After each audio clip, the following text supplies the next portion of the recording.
नमस्कार।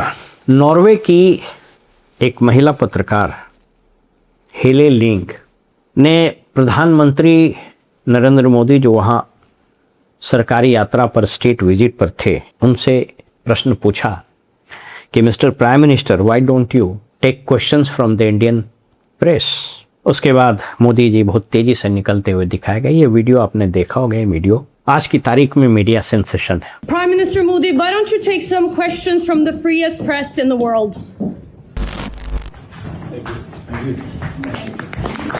उसके बाद जो विदेश मंत्रालय के अधिकारीगण थे वो अगले दिन वहाँ पर एक बाकायदा प्रेस कॉन्फ्रेंस होल्ड करते हैं और उस प्रेस कॉन्फ्रेंस में भी वो महिला पत्रकार उसी तरह के सवाल पूछती है। उसके सवाल का पहला भाग ये था कि आपके कंट्री पर नॉर्वे क्यों विश्वास करे जहाँ पर अल्पसंख्यकों के मानवाधिकार का उल्लंघन होता है।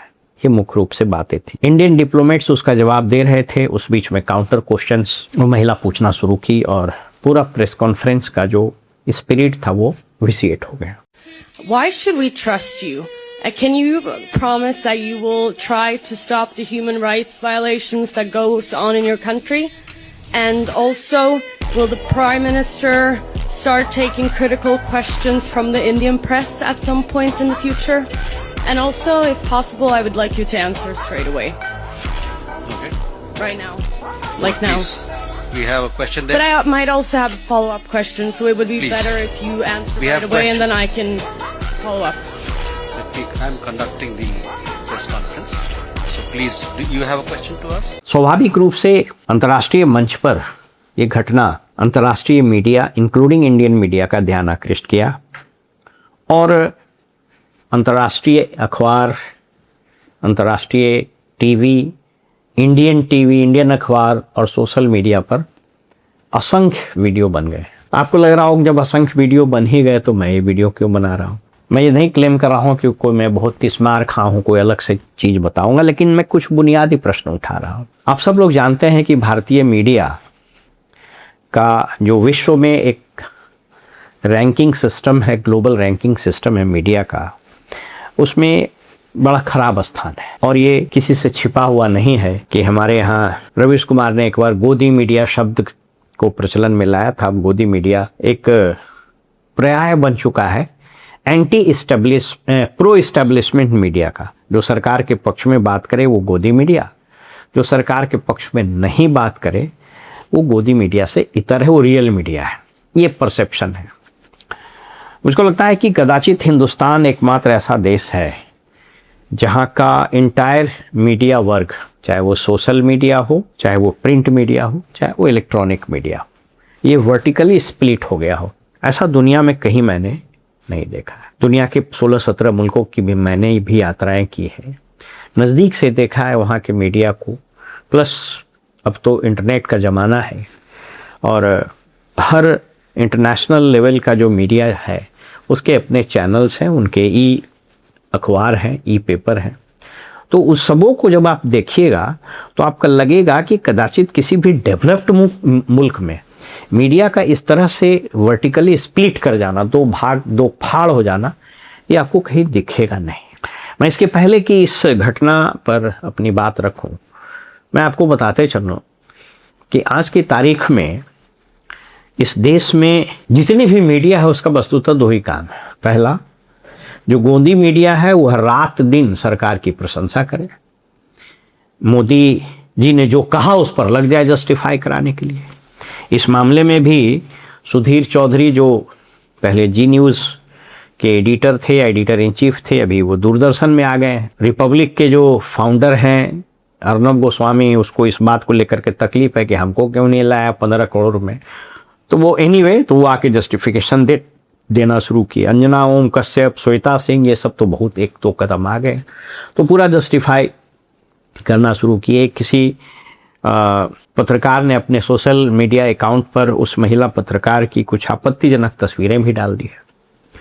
तो पहला जो वर्ग है वो गोदी मीडिया का है। वो मोदी जी जो करेंगे उसकी स्तुति गान करेगा। मोदी मैंने एक गाना है ना, तुम दिन को कहो रात तो मैं रात कहूँगा। दूसरा जो वर्ग है वह सुबह उठते के साथ सिर्फ इस एजेंडे पर चलता है कि आज मोदी जी का किस चीज़ के लिए आलोचना किया जाए। उसमें रवीश कुमार हैं, अजीत अंजुम हैं और बहुत सारे अशोक वानखेड़े हैं, तो अभिशार शर्मा हैं, संकेत उपाध्याय हैं, वगैरह वगैरह सारे लोग हैं। मैं किसी के मेरिट पर बात नहीं उठा रहा, मैं बता रहा हूं कि ये दोनों स्प्लिट वर्ग है। सोशल मीडिया के एक बहुत बड़ा वर्ग है जो है न्यूज़ लॉन्ड्री है, वगैरह वगैरह बहुत सारा है। वो सुबह उठते के साथ पहले वो न्यूज़ निकालेगा कि आज मोदी जी का टांग कहाँ खींचे।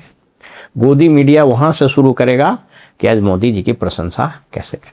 इस दोनों के बीच जो खबर का विश्लेषण या समसामयिक घटनाओं पर जो लॉजिक तथ्यपरक विश्लेषण होना चाहिए और समाज को एक नया पर्सपेक्टिव देना चाहिए, वो गुम हो जाता है। वैसे कुछ लोग हैं भी, तो उसको लोग देखना नहीं पसंद करता है।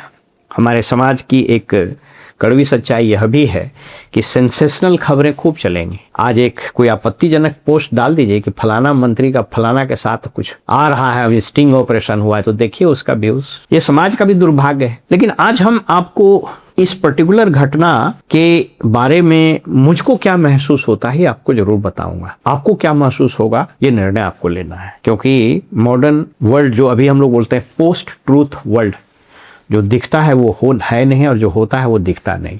पोस्ट ट्रूथ वर्ल्ड आजकल बोलते हैं उसको। उस महिला पत्रकार ने जो प्रश्न किए वो प्रश्न का कंटेंट बिल्कुल सही था। आज तक कोई औपचारिक प्रेस कॉन्फ्रेंस मोदी जी ने नहीं किया है अपने 2014 से 12 साल हो गए।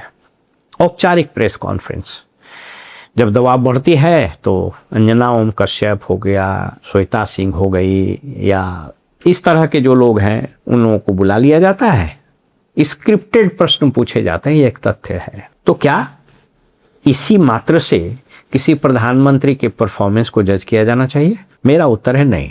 अगर कोई प्रधानमंत्री फॉर्मल प्रेस कॉन्फ्रेंस करके बात नहीं रखता है तो यही मात्र एक कारण नहीं हो सकता है कि वो प्रधानमंत्री निकम्मा है। यानी दूसरे शब्दों में अगर समझिए, इसका मतलब कोई ऐसा प्रधानमंत्री हम लोग चाहते हैं कि रोज फॉर्मल प्रेस कॉन्फ्रेंस करते रहे। तो पहली बात ये कि उस महिला पत्रकार नॉर्वे की जो हैं उनके कंटेंट में फैक्ट था, लेकिन the manner in which she spoke, जिस तरीके से वो उसने बात किया, वो तरीका कुछ यह जरूर बता रहा था कि कहीं ना कहीं वो एक प्री कंसीव्ड नोशन से वो सवाल पूछ करके प्रधानमंत्री को असहज करना चाहते थे। मैं ऐसा इसलिए कह रहा हूं कि जब विदेश मंत्रालय के अधिकारी एक फॉर्मल प्रेस कॉन्फ्रेंस वहां आयोजित किए तो वो महिला पत्रकार प्रश्न पूछने से ज़्यादा भारत को यानी देश को डिफेम करने के चक्कर में दिख रही थी, जो अगेन एक चिंता का विषय है, या फिर इसको कंडेम किया जाना चाहिए। भारत एक स्वयं संप्रभु राष्ट्र है, सोवरेन नेशन है। और जब मैं सोवरेन नेशन कहता हूँ तो सोवरेन नेशन किसी प्रधानमंत्री से नहीं है, ये किसी सुप्रीम कोर्ट के जज से नहीं है, किसी एमपी से नहीं है, किसी एमएलए से या इवन राष्ट्रपति से नहीं है। सोवरेन नेशन इसलिए है कि हम 140-145 करोड़ लोग, इन लोगों ने सोवरेंटी की, सार्वभौमिकता की और संविधान की एक अपठित अकहित शपथ ली है। आवर्स इज रिपब्लिक, इस बात से आज कोई इनकार नहीं करेगा। ठीक है, जितनी भी दुर्गति हो गई हो, लेकिन भारत का एक इतिहास रहा है सांस्कृतिक, राजनीतिक और फ्रीडम का। हमारे पास रिपब्लिक्स का इतिहास रहा है। आज के पोस्ट ट्रूथ वर्ल्ड में जहां लोगों के बीच तो कट थ्रोट कंपटीशन है ही, कॉरपोरेट वॉर भी है ही, लेकिन उससे ज़्यादा बड़े मैग्नीट्यूड का, उससे ज़्यादा बड़े भयावह और डरावने आकार का एक वॉरफेयर कंट्रीज के बीच चलता है। इस देश के बारे में एक परसेप्शन वेस्टर्न वर्ल्ड में कहीं ना कहीं किसी न किसी तरीके से यह जरूर बना है कि इंडिया में माइनॉरिटीज़ का शोषण होता है और मानवाधिकार का उल्लंघन होता है। मैं ये नहीं कह रहा हूँ क्या नहीं होता है, यहाँ भी होता है और लगभग सब जगह होता है। मैं आपको बताता हूँ कि अमेरिका जैसे डेवलप्ड मुल्क में जितने आम लोगों का जो एरोगेंस है, आम लोगों का जो बिहेवियर है, वहाँ के पुलिस का जो बिहेवियर है, सिविल और अदर अथॉरिटीज़ का जो बिहेवियर है, वो जब आप देखिएगा तब आपको घृणा हो जाएगा। मैं एक घटना बताता हूँ। कुछ साल पहले मैं अमेरिका एक कॉन्फ्रेंस में गया था। शिकागो एयरपोर्ट पर, आपको पता है इंडिया से अमेरिका जाने में 18-19 घंटे लग जाते हैं, थक जाता है मन। तो शिकागो एयरपोर्ट पर जब हम लोग उतरे तो वहाँ 24-25 काउंटर थे इमिग्रेशन से। इस बात को ध्यान से सुनिएगा, जो लोग खास करके वेस्टर्न वर्ल्ड और अमेरिकन्स हिंदुस्तान को नसीहत देता रहता है अच्छे बिहेवियर का, मैं उसका उदाहरण बता देता हूँ। तो 24 काउंटर्स थे, लेकिन 4 ऑफिसर था, यानी 4 काउंटर फंक्शनल थे। सबके सामान को एयरपोर्ट के बाहर एक बड़ा सा लॉबी नुमा बड़ा सा स्पेस था, वहाँ रख दिया। और इस साइज का छोटा छोटा बड़ा लगता है वो स्पेशली ट्रेंड कुत्ता था, उसको छोड़ दिया गया, वो सामान को सूंघता था। अन्य मुल्कों की तरह अमेरिका में प्रतिबंधित चीज़ें जो आप नहीं ले जा सकते हैं, वस्तुतः उसको डिटेक्ट करने के लिए, जहाँ सीड आप नहीं ले जा सकते हैं, फर नहीं ले जा सकते हैं, और बाकी प्रतिबंधित चीज़ें जानवर वगैरह आप नहीं ले जा सकते। तो बड़ा डेरोगेटरी तरीके से आपके सामान को कुत्ते से सूंघवाता है। मेरे आगे रदर मेरे पीछे एक सिख महिला जो तकरीबन 80 साल की रही होगी, वो लाइन में लगी हुई थी।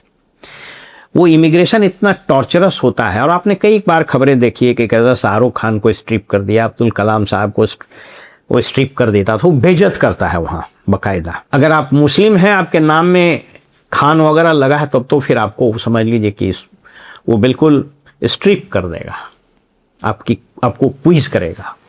बहरहाल तो महिला खांस रही थी, उसकी तबीयत बहुत ख़राब थी। 80 साल की महिला, 19 घंटे का सफ़र। तो मैंने उस इमिग्रेशन के ऑफिसर से रिक्वेस्ट किया कि आप मेरे आगे और मेरे 4-5 लोग और आगे इनका पहले कर दीजिए, इनकी तबीयत ख़राब है। ही वेरी एरोगेंटली, वेरी अनकर्टियसली उसने न सिर्फ रिफ्यूज़ किया, बल्कि उस महिला को कहा कि अब बाहर निकल कर बैठिए। फर्श पर उस महिला को 2-3 घंटे तक बैठाया।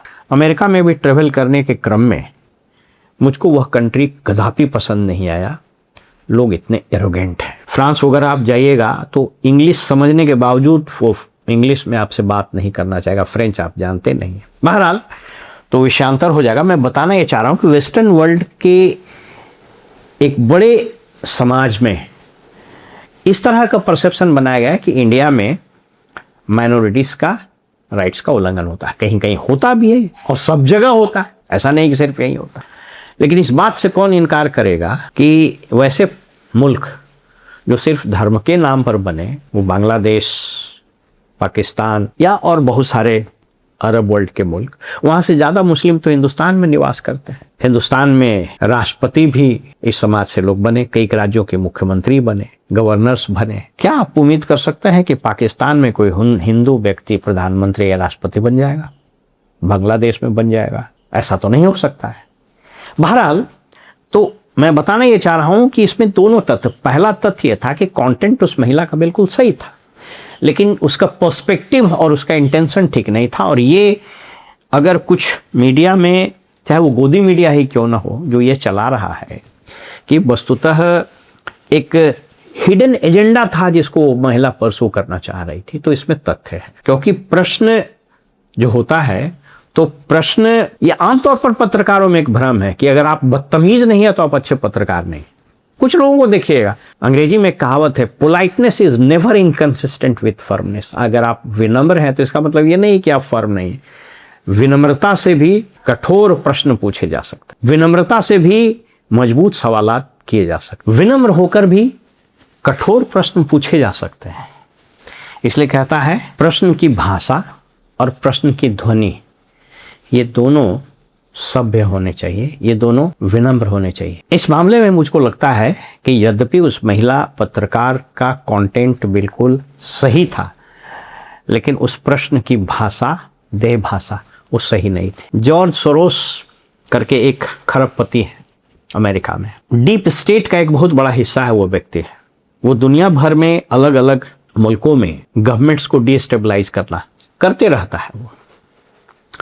तो अगर इस बात को लेकर के कोई चर्चा हो रही है कि कहीं उस महिला पत्रकार का इस्तेमाल किसी डीप स्टेट के किसी इनफेमस नेफेरियस डिज़ाइन के तहत किया गया हो, तो इस संभावना से भी आप इनकार नहीं कर सकते। बहरहाल इन सबका प्रश्न का उत्तर एक ही हो सकता था कि प्रधानमंत्री को अब समय आ गया है कि एक फॉर्मल प्रेस कॉन्फ्रेंस वो करें और दृढ़ता से सभी के प्रश्नों का शालीनता से उत्तर दें, लेकिन जो प्रेस बंधु, प्रेस मीडिया के लोग हों, वो भी तमीज से, विनम्रता से और दृढ़ता से अपने प्रश्न पूछें। दुर्भाग्य से हमारे यहाँ एक परसेप्शन है कि जो कमज़ोर होता है वो विनम्र होता है और जो मजबूत होता है वो दंड होता है। अगर आप इस बात से सहमत हैं या असहमत हैं तो हमें ज़रूर बताएं। फिलहाल में इजाज़त दीजिए और आप देखते रहे वॉइस ऑफ रिपब्लिक।